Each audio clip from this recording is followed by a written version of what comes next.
इस बढ़ती गर्मी में अगर आपको कुछ ऐसा मिल जाए ठंडा ठार और रिफ़्रेशिंग सा, जिससे आपका दिल भी खुश हो जाए और आपकी स्किन भी खुश हो जाए, तो आज आपके साथ शेयर करने लगी हूँ बहुत ही हेल्दी सा और विटामिन सी से भरपूर ड्रिंक, जो कि बहुत हेल्दी है और बहुत ही मज़ेदार बनकर तैयार होता है। इसको आप 5 से 6 माह तक के लिए स्टोर भी कर सकते हैं और बिना किसी केमिकल के बहुत ही हेल्दी वे में हम इसे बनाकर तैयार करेंगे। अस्सलाम वालेकुम, मैं हूँ उर्वा और आप देख रहे हैं ice and spice recipes YouTube channel. Recipe को आखिर तक ज़रूर देखा करें। अच्छी लगे, पसंद आए तो एक थम्स अप लाजमी दिया करें, यानी कि वीडियो को लाइक लाजमी किया करें और इसे शेयर भी ज़रूर किया करें। तो चलिए टाइम वेस्ट के बिना रेसिपी को स्टार्ट करते हैं। सब्सक्राइब करें ice and spice YouTube channel को, साथ में घंटी का बटन प्रेस करके ऑल पे क्लिक करें और पाएँ डेली अपडेट। तो जी बिस्मिल्लाह करके रेसिपी को स्टार्ट करते हैं। यहाँ पर मैंने लिए हैं 1.5 किलो आड़ू पीच और इनको मैंने अच्छे से वॉश कर लिया था, धो लिया था और इसको आपने ड्राई कर लेना है किचन टॉवल की मदद से ना। अच्छे से आप इसको खुश्क कर लें या फिर ऐसे ही रखा रहने दें। शर्त ये है कि आपके आड़ू खुश्क होने चाहिए। अब इनको आपने इनकी जो गुठली है उनको आपने निकाल लेना है। दरमियान से गुलाई से इस तरह से आपने कट लगाना है और गोल बाउल की तरह घुमाते हुए आपने एक साइड अलग कर लेनी है और दूसरी साइड भी अलग आपने इस तरह से करनी है कि चारों तरफ ना आपने कट लगाने हैं और बहुत ही ईजीली इस तरह से ना गुठली निकल आती है। तो तमाम आड़ू से इसी तरह से गुठली निकाल लूँगी और इसको आपने इस तरह से 4 से 5 हिस्सों में ना कट कर लेना है, ताकि जूसर में जब हम डाल कर जूस बनाएं तो उस पर प्रेशर ना आए। तो यहाँ पर सारे आड़ू मैंने काट लिए हैं। अब जूसर जग लेंगे और इसमें डाल देंगे। अच्छा, ये जितने भी आड़ू थे ना, इनको मैंने 3 हिस्सों में डिवाइड करके और फिर जूस बनाया था।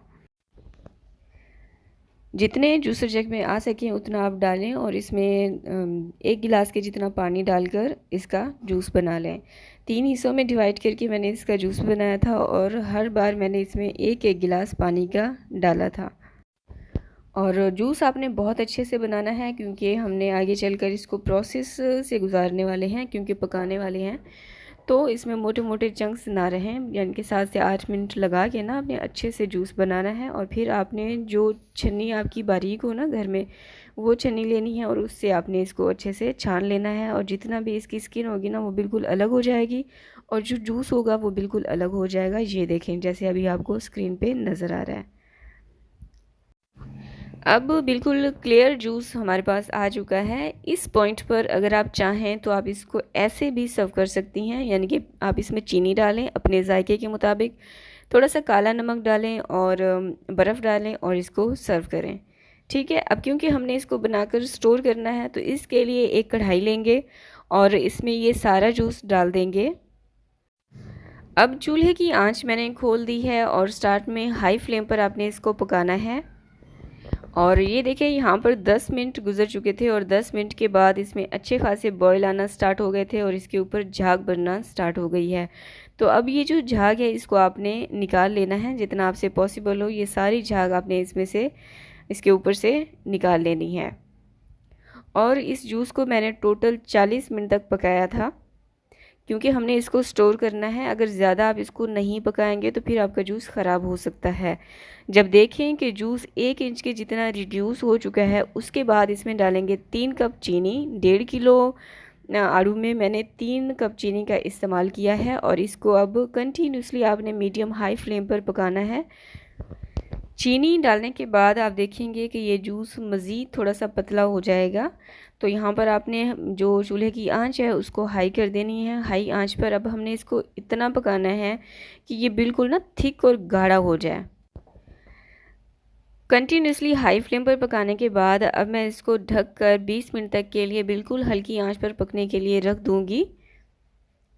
और टोटल जो इसकी टाइमिंग थी ना वो 40 मिनट लगे थे। आप चाहें तो इस बीच अपना जो भी काम करना चाहें कर सकते हैं। हल्की आंच पर आप बस इसको पकने के लिए रख दें।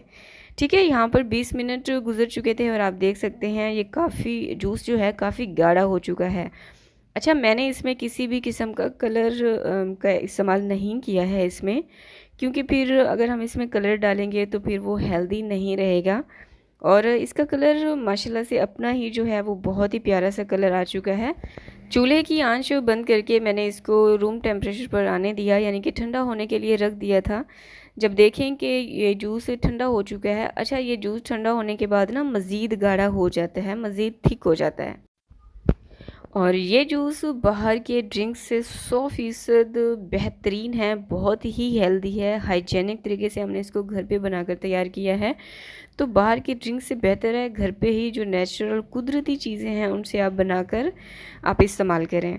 अब इसको स्टोर करने का तरीका ये है कि ग्लास जार की बोतल लें, ग्लास जार लें, और वो जो बोतल है अब वो बिल्कुल खुश्क होनी चाहिए, उसमें पानी का एक कतरा भी नहीं होना चाहिए। और फिर आप इसको स्टोर कर सकती हैं, कम से कम भी 4 से 5 माह तक के लिए आराम से आप इसको स्टोर कर सकती हैं। जब भी आपका दिल करे आप इसमें चीनी डालें, थोड़ा सा पानी डालें और इसको सर्व करें। बच्चों के लिए बहुत हेल्दी है। अगर आपकी स्किन के इश्यूज़ हैं, आपकी स्किन अच्छी नहीं है, अगर आप 25 से अबव हुए तो आप इस जूस को लाजमी अपनी रूटीन में रखें। आई होप कि आपने वीडियो को लाइक कर दिया होगा और मेरे चैनल को सब्सक्राइब भी कर दिया होगा। वीडियो आपको पसंद आए तो इसे अपने फ्रेंड्स और फैमिली के साथ भी लाजमी शेयर किया करें। अब इस बाउल में मैंने आधा जूस निकाला है और इसमें ढेर सारी बर्फ़ डाल दी है और इसमें थोड़ा सा पानी डाला है। आधा लीटर के जितना मैंने पानी डाला है, बहुत ज़्यादा पतला नहीं किया क्योंकि इसमें मैंने बहुत चीनी का एडिशनल इस्तेमाल नहीं किया है। जो चीनी हमने स्टार्ट में ही डाली थी ना, बस वही मेरे लिए इनफ थी। तो तैयार है बहुत ही रिफ़्रेशिंग, विटामिन सी से भरपूर और मज़ेदार सा ड्रिंक। आई होप कि आपको रेसिपी अच्छी लगी होगी। अपने बच्चों को बनाकर दें, समर्स में लाजमी इसको बनाकर स्टोर किया करें। दोपहर में जैसे बच्चे घर पे आएँ उनको दें, अपने घर वालों को दें और इन्जॉय करें। दुआ में याद रखिएगा। अल्लाह हाफिज़।